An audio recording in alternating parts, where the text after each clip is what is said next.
Olá pessoal, tudo bem? Bem-vindo ao curso Maratona Java oferecido pelo DevDojo. Antes de começarmos o curso, eu queria falar algumas coisas para que vocês saibam o que vocês estão prestes a ver. Então, existem várias coisas que eu queria falar, mas eu vou tentar falar o mais rápido possível para manter esse vídeo curto e preciso. Então, a primeira coisa é quais são os pré-requisitos que você precisa para fazer o curso Maratona Java.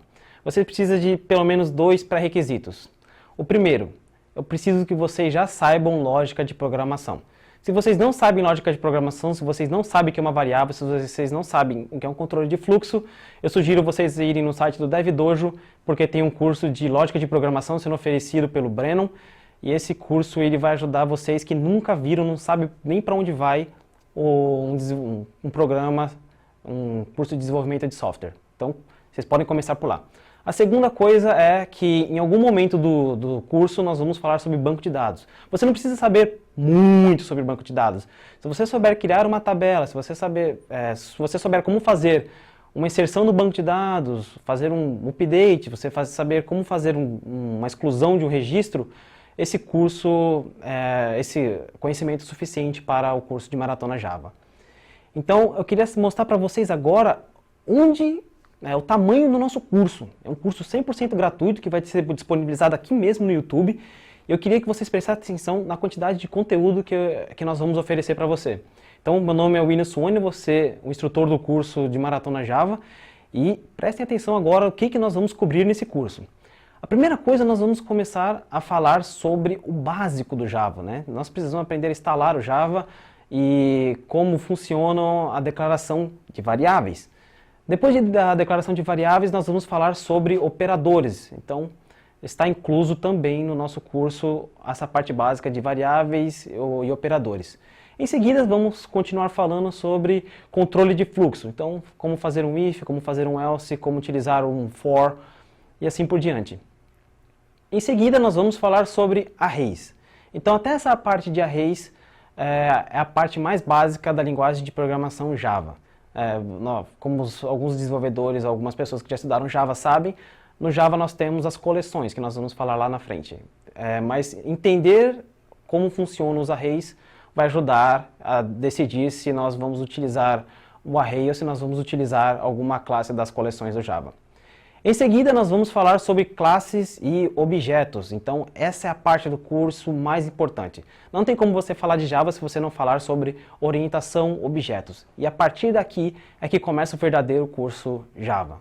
Então, depois que nós falarmos sobre classes e objetos, que tem muito assunto, vocês podem ver os assuntos passando aqui do lado, nós vamos falar sobre encapsulamento. Está dentro também da parte de orientação objetos. Depois de encapsulamento, nós vamos falar sobre a sobrecarga e sobrescrita de métodos. Então, são conceitos muito importantes que nós utilizamos na orientação a objetos. Em seguida, vamos falar sobre construtores. Não tem como falar de objetos se não falarmos de construtores. Então, o entendimento de construtores é muito importante também para o entendimento da linguagem Java em geral. Depois vamos falar sobre os métodos estáticos. Métodos estáticos, eles fazem parte da linguagem de programação Java, são muito utilizados. E a boa utilização de métodos estáticos ajuda a economizar bastante memória. Em seguida, vamos falar sobre associação e herança. Sem associação, nós não conseguimos criar programas em Java. Então, é como nossas classes elas vão se relacionar entre si. É como se você, que já sabe um pouco de banco de dados, como se fosse o relacionamento entre tabelas. Só que aqui estamos num nível mais alto, que é o nível de orientação a objetos. Então, nós vamos aprender como relacionar classes e como trabalhar com herança. Trabalhando com herança, nós vamos reduzir a nossa quantidade de código disso para mais ou menos isso. E depois de herança, nós vamos falar sobre enumerações. Um conceito que foi introduzido na 5ª versão do Java, que veio para substituir, para aumentar o uso e a facilidade de uso de constantes. Depois vamos falar sobre classes abstratas e interfaces. Então aqui a coisa começa a ficar muito interessante, porque classes abstratas e interfaces começam a permitir desenharmos arquiteturas de software de uma forma que nós conseguimos aumentar o aproveitamento de código. E depois de classes abstratas e interfaces, nós vamos falar sobre polimorfismo. Polimorfismo pode ser considerado um dos assuntos mais complicados do Java. Por quê? Porque algumas pessoas não conseguem captar direito a ideia do polimorfismo. Então você está trabalhando ali com polimorfismo, você tem que entender tempo de compilação, tempo de execução, entender o que é variável de referência, o que é objeto, e isso acaba deixando um pouco complicado, mas na verdade é muito simples. Em seguida vamos falar sobre pacotes.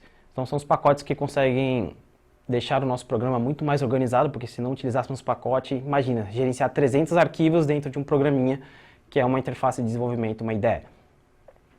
Depois de pacote, nós vamos falar sobre tratamento de erros. Tratamento de erros é algo muito forte no Java. Então, às vezes, existem erros que você causa, são erros que nós chamamos de erros em tempo de execução, e às vezes tem erros que podem ser causados independente do que você faz. Por exemplo, você está querendo pegar uma conexão com o banco de dados, só que esse banco de dados ele está simplesmente fora do ar. O que você pode fazer? Então o Java ele tem uma infinidade de classes para trabalhar com tratamento de erros. Em seguida, nós vamos falar sobre um dos assuntos que eu acho mais importante no Java, que são as collections. Por que collections é tão importante? Porque todo programa que você vai trabalhar com muitos dados. Nunca vai ser só 1 ou 2 dados. Provavelmente, no mínimo, você vai trabalhar com 100, 200. Então, você vai trabalhar com uma quantidade gigantesca de registros. Então, você precisa de uma classe, de alguma coisa que deixe seus registros mais rápidos de serem iterados, para você percorrer. Você precisa inserir registros mais rápido, você precisa remover todos os registros duplicados entre 10 milhões. O Java oferece classes que facilitam muito o trabalho da vida do desenvolvedor. Depois das coleções, vamos falar sobre classes utilitárias. Então, classes utilitárias são classes que foram criadas justamente para facilitar o trabalho do desenvolvedor. Então, você quer converter uma data do programa, de uma string, para um banco de dados, você quer converter uma moeda, você quer trabalhar com localização, você quer fazer o mesmo programa aqui no Brasil, aqui nos Estados Unidos, e que ele seja traduzido automaticamente para o chinês, para o japonês, sem nenhum esforço. Aqui nós estamos falando das classes utilitárias. Em seguida, nós vamos falar sobre a JDBC, que é a conectividade do Java com o banco de dados. Então, essa é a parte que nós vamos começar a fazer consultas no banco de dados. Então, não vamos fazer um sistema, mas pelo menos nós vamos pegar uma tabela, inserir registro na tabela, atualizar, buscar e deletar. Então, vai ficar na parte básica para não complicar e tirar o foco do curso, que é Maratona Java.